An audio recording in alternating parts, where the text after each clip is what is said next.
அனைவருக்கும் வணக்கம். PGTRB exam material functional analysis வந்து இம்பார்ட்டன்ட் ப்ராப்ளம்ஸ் பார்க்க போகிறோம். ப்ராப்ளம்ன்றதை பார்த்துடலாம்.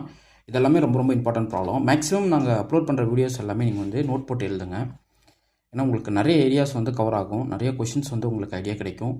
நாங்கள் போகிற டீட்டெயில் சொல்யூஷன் புக்லட்டும் ரொம்ப ரொம்ப சப்போர்ட்டாக இருக்கும். ஓகே, ஸோ நீங்கள் என்ன பண்ணுறீங்கன்னா, நாங்கள் கொடுக்குற வீடியோஸை வந்து ஒரு மெட்டீரியலாகவே நீங்கள் ரெடி பண்ணலாம். ஸோ அந்தளவுக்கு ஒர்த்தாக இருக்கும். ப்ளேலிஸ்ட்டை வாட்ச் பண்ணுங்கள், அதில் இருக்கிற வீடியோஸ் எல்லாத்தையும் நோட் போட்டு எழுதுங்க. ஓகே, உங்களுக்கு PGTRB new test batch series போயிட்டுருக்கு. PGTRB TNSET and college TRB interest இருக்கிறவங்க டெஸ்ட் பேட்சில் ஜாயின் பண்ணிக்கலாம். டெஸ்ட் பேட்சோட அமௌண்ட் டீட்டெயில் வந்து உங்களுக்கு வாட்ஸ்அப் பண்ணிட்டீங்கன்னா உங்களுக்கு டீட்டெயில் ஷேர் பண்ணி சொல்லிவிடுவேன். Okay fine. இப்போ ப்ராப்ளம் என்னன்றதை பார்த்துருவோம். ரொம்ப ரொம்ப முக்கியம், கவனிங்க.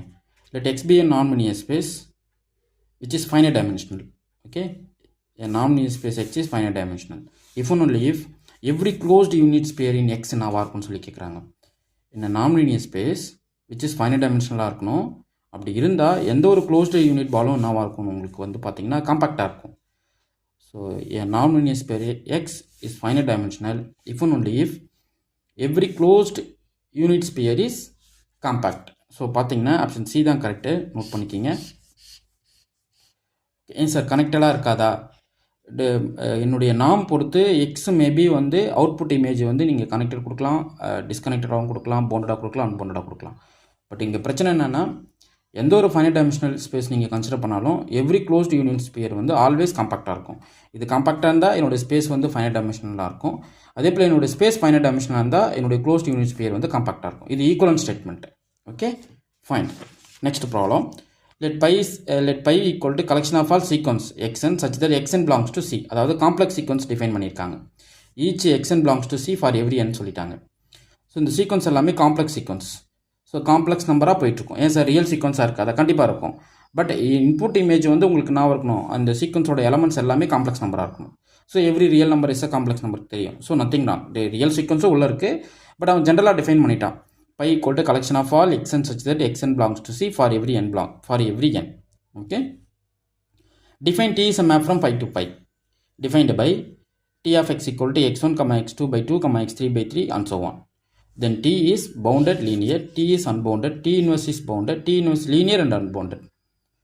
ஸோ இந்த கொஷின் பார்த்தீங்கன்னா இது வந்து நாம் ரிலேட்டடாக கண்டுபிடிக்கிற ப்ராப்ளம். இது வந்து நீங்கள் டைரெக்டாக தெரிஞ்சு வச்சுக்கோங்க. இதுக்கு சொல்யூஷனும் போட்டிருக்கேன், ஆல்ரெடி என் வீடியோவில் அப்லோட் பண்ணியிருக்கேன். என்னுடைய பிளேலிஸ்ட்டில் பாருங்கள், இது கண்டிப்பாக அந்த ப்ராப்ளம் இருக்கும். Okay fine. இதில் பார்த்தீங்கன்னா டி இஸ் பவுண்டட் அண்ட் லீனியராக இருக்குது, as well as T inverse also bounded but T inverse also linear but unbounded. நல்லா நோட் பண்ணிக்கங்க. இது வந்து ஈக்குவலன்ட் ஸ்டேட்மெண்ட் மாதிரி. இந்த மேப்பு வந்து பவுண்டட் லீனியராக இருந்தால் இது வந்து பைஜெக்டிவ். இந்த மேப் வந்து ஒரு one of the bijective map. So T inverse exist ஆகும், அதுவும் லீனியராக இருக்கும். பட் அந்த இன்வெர்ஸ் இமேஜ் வந்து அன்பவுண்டடாக வரும். ஸோ இதுக்கு பார்த்தீங்கன்னா ஆப்ஷன் ஏவும் கரெக்டு தான். டி இஸ் பவுண்டட் லீனியர்ன்றது ட்ரூ தான். அதே போல் டி இன்வெர்ஸ் வந்து லீனியர் அன்பவுண்டட்ன்றதும் ட்ரூ தான். ஸோ இதுக்கு பார்த்தீங்கன்னா ரெண்டுமே ட்ரூ. ஓகே, இது ரொம்ப ரொம்ப முக்கியம். இந்த ப்ராப்ளம் நல்லா நோட் பண்ணிக்க, கண்டிப்பாக கேட்பாங்க. இந்த ப்ராப்ளம் கண்டிப்பாக டிஆர்பி கொஷனில் வரும். நீங்கள் என்ன பாருங்கள், டிஎன்செட் இல்லைனா டிஆர்பி கொஷனில் கண்டிப்பாக கேட்பாங்க. ஓகே, இதுக்கான டீட்டெயில் சொல்யூஷன் உங்களுக்கு நெக்ஸ்ட் வீடியோவில் நான் கொடுத்துட்றேன். இது எப்படி வந்து டி இன்வெர்ஸ் வந்து எக்ஸிஸ்ட் ஆகுது, அந்த டி இன்வெர்ஸ் எப்படி லீனியர் அன்பவுண்டட்னு சொல்கிறீங்க அப்படின்றது நான் வீடியோ கொடுத்துட்றேன். ஓகே, ஆல்ரெடி வீடியோ போட்டிருக்கேன். எதுக்கு மட்டும் போட்டிருக்கேன்னா டி இஸ் பவுண்டட் அண்ட் லீனியருக்கு மட்டும் போட்டிருக்கேன். ஓகே, இந்த டி இன்வெர்ஸ் எக்ஸிஸ்ட் ஆனது கான்செப்ட் பற்றி நான் போடல, நெக்ஸ்ட் வீடியோ உங்களுக்கு நான் கொடுத்துட்றேன். ஓகே, ஸோ இது போல் நிறைய இன்ட்ரெஸ்டிங் ப்ராப்ளம்ஸ் வந்து உங்களுக்கு ரெகுலராக அப்லோட் பண்ணுறேன். என்னுடைய சேனலை சப்ஸ்கிரைப் பண்ணி வாட்ச் பண்ணிக்கிங்க.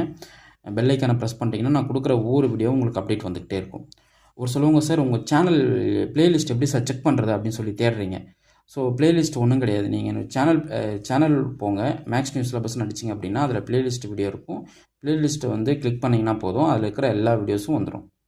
ஓகே, ஸோ இதுக்கு வந்து நீங்கள் கஷ்டப்பட்டுக்க வேணாம். ஜஸ்ட்டு நீங்கள் வந்து உங்களுக்கு என்னுடைய கான்டாக்ட் கிடைச்ச சேனலுக்குள்ளே போங்க, போயிட்டு அதில் பிளேலிஸ்ட்டை பாருங்கள். பிளேலிஸ்ட்டில் இருக்கிற வீடியோஸ் ஃபுல்லாகவே வந்துடும். உங்களுக்கு எல்லாத்துக்கும் போட்டுக்கோங்க. ரியல், லீனியர், காம்ப்ளெக்ஸ், ஓடி, பிடி, ஃபங்க்ஷனல், டிஃபரன்ஷியல் ஜாமெட்ரி, டொப்பாலஜி, இது எல்லாத்துக்குமே நாங்கள் வீடியோ கொடுத்துருக்கோம். ஸோ இது எல்லாமே வாட்ச் பண்ணுங்கள், உங்களுக்கு ரொம்ப ஹெல்ப்ஃபுல்லாக இருக்கும். இதெல்லாம் தாண்டி நீங்கள் டெஸ்ட் பேட்ச் அட்டன் பண்ணிங்கன்னா உங்களுக்கு ஒரு சப்ஜெக்ட் கிளியர் கிடைக்கும். அவ்வளோ கண்டென்ட் டெஸ்ட் பேட்ச் கொடுத்துருக்கோம்.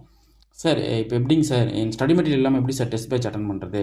சப்ஜெக்ட் நாலேஜ் இருக்கிறவங்க டெஸ்ட் பேட்ச் அட்டன் பண்ணுங்கள். இல்லை சார் எனக்கு ஸ்டடி மெட்டீரியல் டெஸ்ட் பேட்ச் வேணும்னா test batch study material join பண்ணிக்கிங்க. அது ஒரு காம்போ ப்ரைஸ் மாதிரி. ஓகே, அதாவது டெஸ்ட் பேட்ச் கொஷின் மட்டும் கலெக்ட் பண்ணிங்கன்னா உங்களுக்கு வந்து ஒரு 15,000 கொஷின்ஸ் இருக்குது. வெறும் கொஷினாகவே எல்லா யூனிட்டுக்குமே அடித்து வச்சுருக்கோம். 10 யூனிட் சிலபஸ் படி 10 யூனிட் கவர் ஆனது மொத்தம் 15,000 கொஷின் அடித்து வச்சுருக்கோம். அது இல்லாமல் யூனிட் வைஸ் ப்ராக்டிஸ் கொஷின் வந்து 1300 கொஷின்ஸ் இருக்குது. ஸோ இது வந்து டெஸ்ட் பேட்ச் ஜாயின் பண்ணுறவங்களுக்கு இந்த காம்போ ஃபுல்லாக போய்டும். Test batch study material join பண்ணுறவங்களுக்கு ஸ்டடி மெட்டீரியல் வரும், இந்த கொஷின் ப்ராக்டிக்ஸும் வரும். ஓகே, ஸோ நீங்கள் உங்களுக்கு இன்ட்ரெஸ்ட் இருந்தால் நீங்கள் ஜாயின் பண்ணிக்கலாம். சார் எக்ஸாம் நோட்டிஃபிகேஷன் எப்போ சார் வரும், அந்த டைமில் நான் ஜாயின் பண்ணிக்கிறேன் அப்படின்னா, உண்மையே சொல்கிறேன், ஒரு எக்ஸாம் நோட்டிஃபிகேஷன் வந்த பிறகு படிக்கிற சப்ஜெக்ட் கிடையாது நம்ம மேத்தமெட்டிக்ஸு. நீங்கள் வந்து ஒரு 6 மந்த் பீரியடோ 1 இயர் பீரியடோ உட்காந்து சாலிடாக அதுக்குன்னே ப்ரிப்பரேஷனில் உட்காரணும்.